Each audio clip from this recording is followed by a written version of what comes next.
नमस्कार, मैं आयुषी वर्मा। आप देख रहे हैं एएम टीवी न्यूज़। देश विदेश की छोटी बड़ी खबरों के लिए देखते रहिए एएम टीवी न्यूज़। खबर विस्तार से।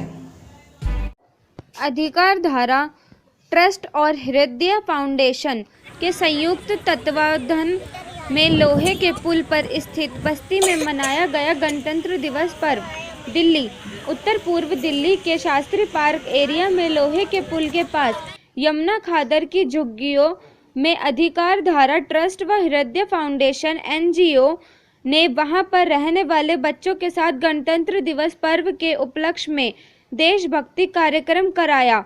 इस कार्यक्रम में यहां रहने वाले बच्चों ने भाग लेकर अपनी अपनी कला का प्रदर्शन किया। इस कार्यक्रम की शोभा क्षेत्र के गणमान्य लोगों के साथ साथ पत्रकार बंधु ने उपस्थित होकर बढ़ाई। कार्यक्रम के समापन के उपरांत भंडारे का आयोजन हुआ।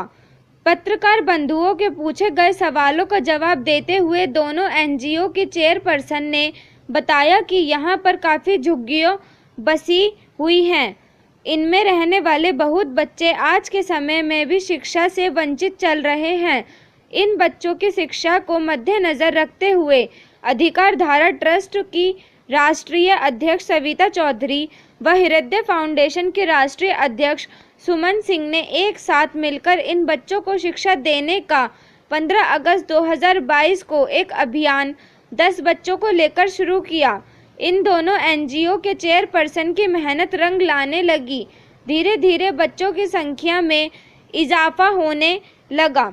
आज लगभग 80 बच्चों को यह संस्था शिक्षा के साथ साथ लोगों की मदद से स्टेशनरी का सामान, किताब और कपड़े आदि सामान मुहैया कराने में जुटी हुई है तथा लोगों के सहयोग से इन बच्चों के पढ़ने के लिए टेंट और कुर्सियों के इंतजाम में भी लगी हुई है।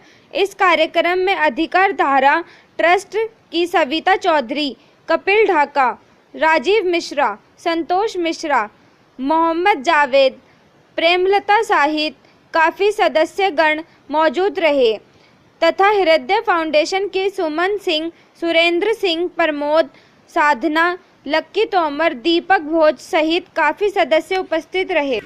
मेरा नाम सविता चौधरी है। मैं अधिकार धारा एनजीओ की प्रेसिडेंट हूँ।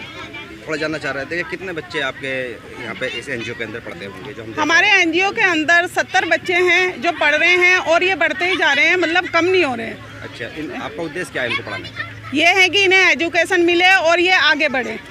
तो ये कैसे मालूम हुआ कि ये सब गरीब के बच्चे हैं? या हमने पहले सर्वे किया, सर्वे करके हमें पता चला कि यहाँ बच्चों के लिए एजुकेशन नहीं है, इसलिए हमने यहाँ पे फिर एजुकेशन करने के लिए वो करा, संपर्क करा सबसे, और फिर इनके माँ बाप पेरेंट्स से मिले और इन्होंने कहा कि हमारे बच्चों को एजुकेशन की बहुत ज़रूरत है, इसलिए हम यहाँ पर आए और इन बच्चों को एजुकेशन दे रहे हैं। सविता जी, एक बात और जाननी थी कि अक्सर कोई भी एनजीओ होता है वो पैसे से चलता है और हमेशा खर्च भी होता है। हाँ, अगर कुछ करोगे आप, बैनर, पोस्टर या खाना पीना, किताबें, कॉपी, इन सब के लिए पैसा कहाँ से लाते हैं?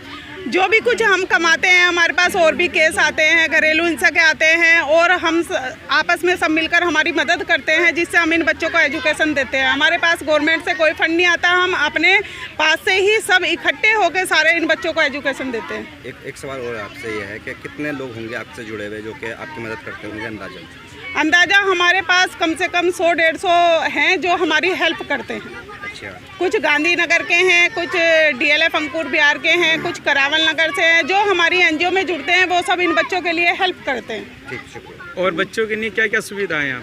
बच्चों के लिए किताब, कॉपी, पेंसिल वगैरह वो सब हम सुविधा देते हैं। डॉक्टर्स की भी सुविधा देते हैं इन्हें चेकअप कराने के लिए। ये सब जो हम पे बन पाता है वो हम इन बच्चों के लिए करते हैं। चेकअप जो है महीना पर होता है या हफ्ते में कराते हैं? नहीं, चेकअप हम महीने पे कराते हैं। अगर बच्चों को कोई दिक्कत है तो हॉस्पिटल की सुविधा भी देते हैं। मैम, अपना परिचय दीजिए। मेरा नाम सुमन है और मैं हृदय फाउंडेशन की प्रेसिडेंट हूँ। और यहाँ पर हमारा एनजीओ अनफॉर्मल एजुकेशन को लेकर काम करता है और यहाँ पर हम बच्चों को अनफॉर्मल तरीके से ही एजुकेशन जितना हमसे हो पाता है हम पूरा उनको कराने की कोशिश करते हैं। जानकारी ये लेनी थी आपसे कि आप दो एनजीओ मिलकर एक ट्रेनिंग के प्रोग्राम चला रहे हैं। हाँ जी। तो ये कब से चल रहा होगा? ये हमारा अगस्त में ओपनिंग हुई थी। 15 अगस्त को हमने इसका ओपनिंग करी थी और तभी से हम ये कार्यक्रम मतलब अपनी एनजीओ में एजुकेशन का काम कर रहे हैं। मेन मकसद हमारे यहाँ पर एजुकेशन ही है और बाकी इनको यहाँ पर थोड़ा कम्युनिकेट प्रॉब्लम भी है। मतलब क्या क्या है? यहाँ पर इनको गवर्नमेंट की तरफ से ये बोलते हैं कि हमारा जैसे आधार नहीं है या कुछ भी नहीं है, तो मुझे नहीं लगता कि गवर्नमेंट की तरफ से इस कॉलोनी में इनको कुछ प्रोवाइड कराया जाता है। तो हम कोशिश करते हैं कि ऐसे लोगों से मिलें जो यहाँ पर आके करें। बाकी जो हमसे मदद हो पाती है हम मिलकर सब करते हैं इनके। नहीं, फिर भी जैसे विधायक है, काउंसलर हैं और सबका कोई ना कोई तो क्षेत्र ये पड़ता ही है। आपने कभी इन लोगों से मुलाकात की इस विषय में? हाँ, अभी प्रेजेंट में यहाँ के जो विधायक बने हैं हम उनके पास गए थे, उनको इनवाइट भी करा था पर वो आ नहीं पाए। बाकी जाते हैं और उनसे बात भी करते हैं। आए तो नहीं है वो हमारे पास कभी, पर देखें इन फ्यूचर हम उनको ज़रूर बुलाएंगे अपनी एनजीओ में। 70 से 80 बच्चे आप लोग? हाँ जी, 70 से 80 बच्चे आते हैं। सुनिए, 70 से 80 बच्चे आपके पास में मौजूद हैं यहाँ पर। हाँ जी। ये पढ़ रहे हैं। अगर इनको कुछ सुविधा देनी हो तो आप लोगों की डिमांड क्या रहेगी? इन बच्चों के लिए सबसे पहले तो हम शेल्टर करवा रहे हैं, क्योंकि ओपन स्पेस में पढ़ाते हैं, कभी बारिश भी होती है, धूप भी है, विंटर में ये सर्दी भी है। और इनके लिए एक आधार का कैंप मेरी तरफ मतलब हम ये चाहते हैं कि यहाँ पर एक आधार का कैंप भी लगे। बच्चों को बहुत नीड है। कई बच्चे ऐसे हैं जो पढ़ना तो चाहते हैं या पहले अपने जो गांव में रहते थे वो पढ़ते थे, पर यहाँ पर स्कूलों में एडमिशन नहीं हो पा रहा क्योंकि उनका आधार नहीं है। ये भी प्रॉब्लम है। और यहाँ पर शौचालय की भी सुविधा नहीं है कोई भी, इवन हमको भी नहीं है और यहाँ एरिया में तो बिल्कुल भी नहीं है। ये लोग ओपन स्पेस ही अभी यूज़ करते हैं। फिर भी आप लोग जो ना डूब क्षेत्र के अंदर पढ़ाई करा रहे हो और अगर मौसम बिगड़ता है तो ये तो जगह खाली करनी पड़ेगी आपको, तो फिर उस सिचुएशन में आप लोग क्या करेंगे? उस सिचुएशन में भी हम अभी तो देखो, अभी हमने जब अभी थोड़ा फ्लो आया था यहाँ पर बारिश का, तो हमने थोड़ा अभी हम यहाँ इस एरिया से अभी कनेक्ट हुए हैं। इतना नॉलेज नहीं है हमको, पर हम इन फ्यूचर भी ज़रूर कुछ करेंगे, लोगों की मदद लेंगे, गवर्नमेंट से मदद लेंगे कि इन लोगों के लिए कुछ ऐसी जगह भी देखें ताकि हम इन्हें वहाँ पर भी शिफ्ट करके इन्हें पढ़ा सकें। अच्छा, एक आखिरी सवाल हो रहा है कि अब से पहले यहाँ पर मीडिया पहुँचा है?